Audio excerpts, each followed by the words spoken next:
Hello my dear students, welcome once again. तो super science session में physics की आज हमारी क्लास 12th और आज जो है हमारी फिजिक्स कंप्लीट हो जाएगी।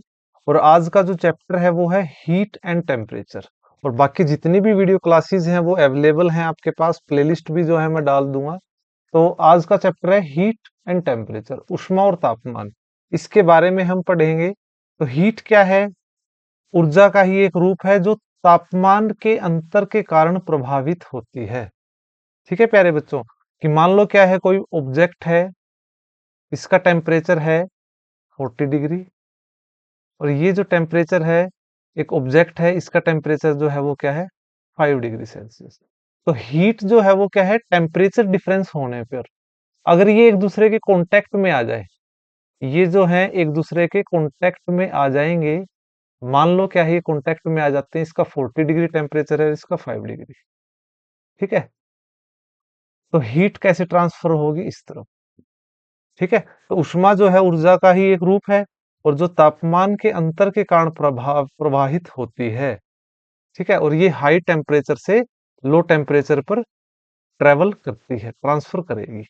तो ऊर्जा एक पदार्थ के परमाणु और अणुओं की कुल गतिज ऊर्जा का एक माप है प्यारे बच्चों। तो इसके जो पार्टिकल्स हैं, इसके पार्टिकल जो है वो मूवमेंट करेंगे, तो वो क्या करेंगे, काइनेटिक एनर्जी जो है पैदा करेंगे।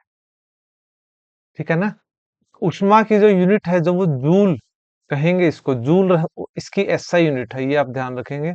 और कैलोरी में भी मापा जाता है। एक कैलोरी जो है वो 4.18 जूल के बराबर होती है, इसको आप ध्यान रखेंगे, तो ये इंपॉर्टेंट है आपका। टेम्परेचर, तापमान एक पदार्थ के गर्म होने की डिग्री को बताता है। ठीक है, कोई भी पदार्थ वो कितना गर्म है या ठंडा है, वो टेम्परेचर से हमें पता चलेगा। जैसे जैसे तापमान घटता जाएगा, कणों की काइनेटिक जो गतिज ऊर्जा है वो कम हो जाएगी, बिल्कुल सही है। और एक बिंदु पर कणों की जो काइनेटिक एनर्जी है वो शून्य हो जाएगी, और इसको कहते हैं परम शून्य तापमान। ये फिर एक इंपॉर्टेंट आपका पॉइंट है। ठीक है, देखिए पार्टिकल्स जो है, हर एक पदार्थ जो है वो छोटे छोटे कणों से बना है। और जब इनका हम नीचे से हीट करें, तो इनके जो पार्टिकल्स हैं, इनके बीच मूवमेंट स्टार्ट हो जाती है, जिगजैग जिगजैग। और वो जो है मूवमेंट, काइनेटिक एनर्जी, जिस भी चीज के अंदर जो है मूवमेंट आ जाएगी, उसके अंदर एक गतिज ऊर्जा पैदा हो जाती है। ठीक है, तो अगर वो बिल्कुल शून्य हो जाएगी, एक ऐसा बिंदु आएगा किसी मैटर का जब उसके पार्टिकल्स की मूवमेंट जीरो हो जाएगी। वो कब होती है, एब्सोल्यूट जीरो टेम्परेचर। तो ये एब्सोल्यूट जीरो टेम्परेचर जो है वो कितना होता है, वो होता है 0 केल्विन, या फिर -273 डिग्री सेल्सियस। ठीक है, तो इसको कहते हैं एब्सोल्यूट जीरो टेम्परेचर। ठीक है, और टेम्परेचर की मेजरमेंट अगर हम बात करें, तो अलग अलग टेम्परेचर की जो है मेजरमेंट रहेगी। सबसे पहले गैलीलियो ने ही जो है वो टेम्परेचर डिफरेंस निकालना सिखाया था। तो ये चीज आप देखिए, ये रिलेशनशिप है अलग अलग टेम्परेचर स्केल्स के अंदर, इसको आप छोड़ दीजिए। ठीक है ना, तो ये चीज आपके रहेगी। और ये बेसिकली क्या है, कि देखिए सी तो है डिग्री सेल्सियस, बटे में 100 आएगा, इसके जो है 100 फ़ारेनहाइट। ठीक है, 180 आएगा इसके नीचे, केल्विन -273 बटे में 100। ठीक है, तब इसको जब आप नीचे नीचे क्रॉस करेंगे तो 595, इसलिए ये चीज आ जाती है। तो हम किसी भी टेम्परेचर को कन्वर्ट कर सकते हैं। मान लो क्या है, हमें जो है टेम्परेचर दिया है, तो हम उसको कन्वर्ट कर सकते हैं। तो ये चीज आप ध्यान रखेंगे। जैसे रूम टेम्परेचर कितना होता है, 25 डिग्री सेल्सियस होता है, 25 डिग्री सेल्सियस होता है। तो फ़ारेनहाइट में इसको हम कन्वर्ट कर सकते हैं। यहाँ 25 लिखा, 5 उस तरफ चला गया 45, 45 में से जो है 45 प्लस 32 कितना हो जाएगा, 45 प्लस 32 कितना हो गया, 77 फ़ारेनहाइट रूम टेम्परेचर। केल्विन में भी ऐसे ही हम चेंज कर सकते हैं। ठीक है, तो इसको आप ध्यान रखेंगे। हमारी बॉडी का जो टेम्परेचर होता है इंटरनल, वो 37 डिग्री सेल्सियस होता है। और आप कोशिश करो मुझे बताना कि आप केल्विन में कन्वर्ट करके कितना होगा हमारी बॉडी का टेम्परेचर, या फ़ारेनहाइट का मुझे बताना आप। ठीक है, तो ये चीज आपको बतानी है। ठीक है, जो वाटर का बॉइलिंग पॉइंट है वो कितना होता है, 100 डिग्री सेल्सियस होता है। तो मुझे आप बताओ कि फ़ारेनहाइट में कितना होगा और केल्विन के अंदर कितना होगा। तो ये कन्वर्ट करने के लिए जो है ये रिलेशनशिप आपका एग्जाम पॉइंट ऑफ व्यू से इंपॉर्टेंट है। ठीक है, तो हीट टेम्परेचर में ये चीज आपको ध्यान रखनी है कि हीट जो है वो तापमान में जब अंतर आता है, उष्मा जो है तब जो है पैदा होती है, और वो तापमान में अंतर आता है तो वो हाई टेम्परेचर से लो टेम्परेचर की तरफ जो है मूवमेंट करता है। ठीक है, नेक्स्ट आते हैं अब हीट ट्रांसफर। ये इंपॉर्टेंट है आपका, अगेन हीट ट्रांसफर उष्मा संचरण तापमान के अंतर के कारण होता है, बिल्कुल सही है। ठीक है, तो इसी को हम एक्सप्लेन करते हैं। एक तो होता है कंडक्शन। कंडक्शन दो पर्टिकुलर मटेरियल के बीच में होता है या मटेरियल के अंदर ही होता है ये। ठीक है, चालन तब होता है जब विभिन्न तापमान पर दो वस्तुएं एक दूसरे के संपर्क में होती हैं। तो गर्म वस्तु से ठंडी वस्तु तक उष्मा प्रवाह करती है। जब उन दोनों का वस्तुओं का तापमान समान हो जाएगा तब तक जो है वो फ्लो करता है। ये चीज मैं बता ही चुका हूँ आपको। तो कंडक्शन बेसिकली, आप अगर हम एग्जांपल की बात करें, देखो आप कभी भी कोई गर्म बर्तन है, यूटेंसिल है, जब उसको आप हाथ लगाएंगे, ठीक है ना, तो आपको गर्म फील होगा। तो वहां से जो है, मान लो क्या है, चाय का जो है अगर आप यहाँ हाथ लगाएंगे तो हीट जो है इस तरह से ट्रांसफर होगी आपकी तरफ। ठीक है, तो ये चीज आप जब चाय के जो है कप को पकड़ेंगे आप जो है, तो वो जो गर्म होगा तो वो हीट जो है वो इस तरह से आपके एक ऑब्जेक्ट से दूसरे ऑब्जेक्ट की तरफ ट्रांसफर होगी, हाई टेम्परेचर से लो टेम्परेचर। कब तक होगी? जब तक टेम्परेचर सेम नहीं होगा। ठीक है, तो ये चीज आ जाती है। ठीक है, तो ये जो चालन है अणुओं के कारण होता है। कन्विक्शन क्या होता है? ये संवहन तरल पदार्थ के अंदर की धाराओं के अंदर होता है प्यारे बच्चों, के द्वारा उष्मा का संचरण होता है। संचरण के कारण ही द्रव के कण गर्म होते हैं, द्रव के गर्म कण बहने लगते हैं। संवहन केवल तरल पदार्थों में ही होता है, ठोस में बिल्कुल नहीं होगा। जैसे वातावरण का गर्म होना, ठीक है, इसको आप कह सकते हैं। या फिर आप जो है ना, आप देखना समुद्र का पानी जब गर्म होता है तो वो उसके अंदर के जो पार्टिकल्स हैं वो हीट जो है वो लेते हैं, उससे आप ध्यान रख सकते हैं। रेडिएशन, रेडिएशन जो है वो विकिरण उष्मा संचरण की एक विधि है जो उष्मा के स्रोत और वस्तु के बीच किसी भी संपर्क पर निर्भर नहीं करती है। ये वैक्यूम के अंदर भी जो है उष्मा का संचार कर सकती है। विकिरण ऊर्जा परिवहन के रूप में, जिसमें प्रकाश की गति से यात्रा करने वाली विद्युत चुम्बकीय तरंगे होती हैं।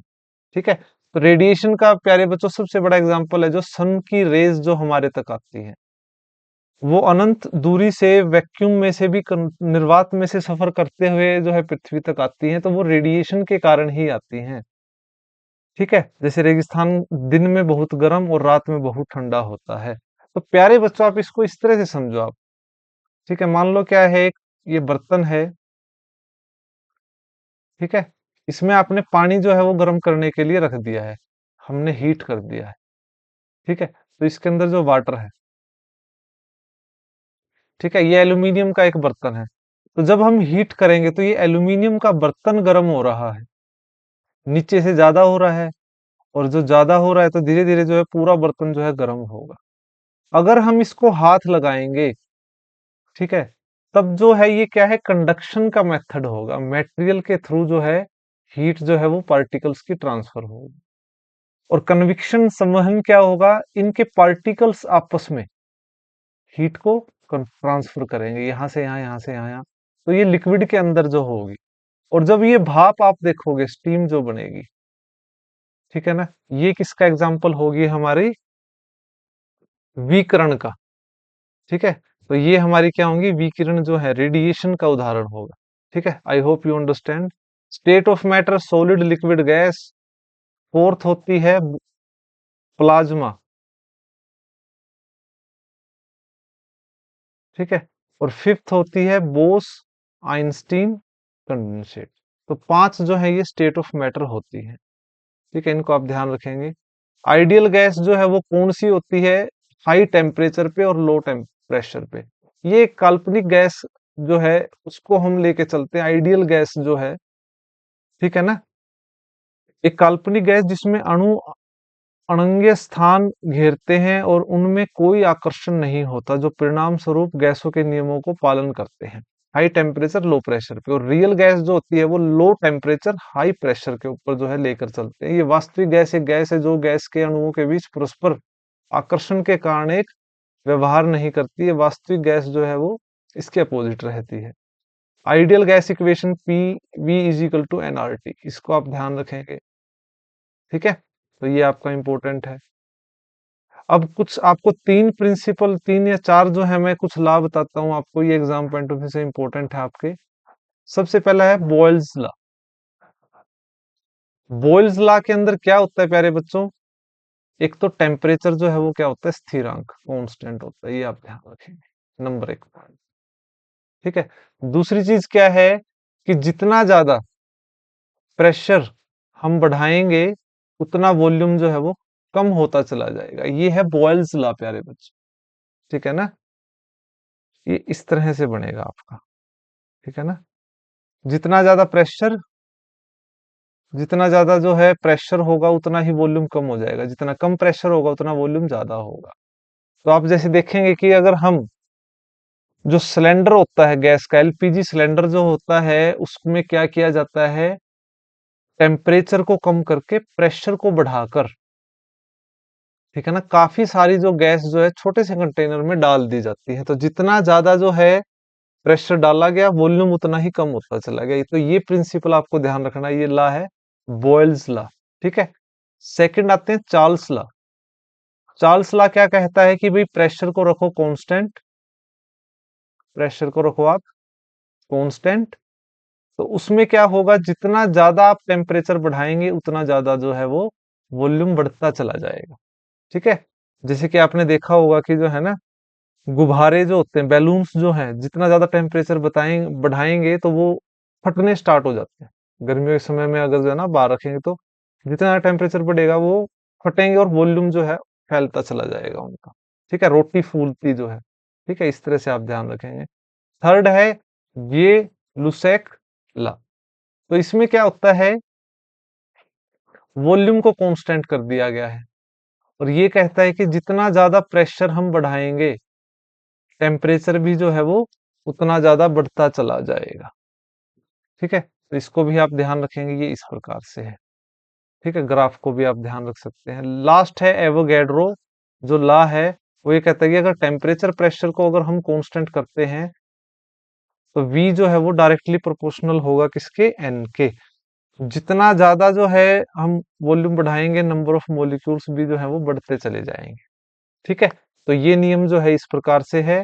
और यहाँ पर हमारा जो है सिलेबस कंप्लीट होता है। नेक्स्ट क्लास आपकी जो है अब केमिस्ट्री को हम पढ़ेंगे, रसायन विज्ञान को in Hindi, from class notes from tomorrow. ठीक है, तो कंप्लीट प्लेलिस्ट आपको अवेलेबल है। आप जो है चैनल को सपोर्ट कीजिए, को सब्सक्राइब कीजिए, ज्यादा से ज्यादा शेयर कीजिए। जब तक के लिए धन्यवाद।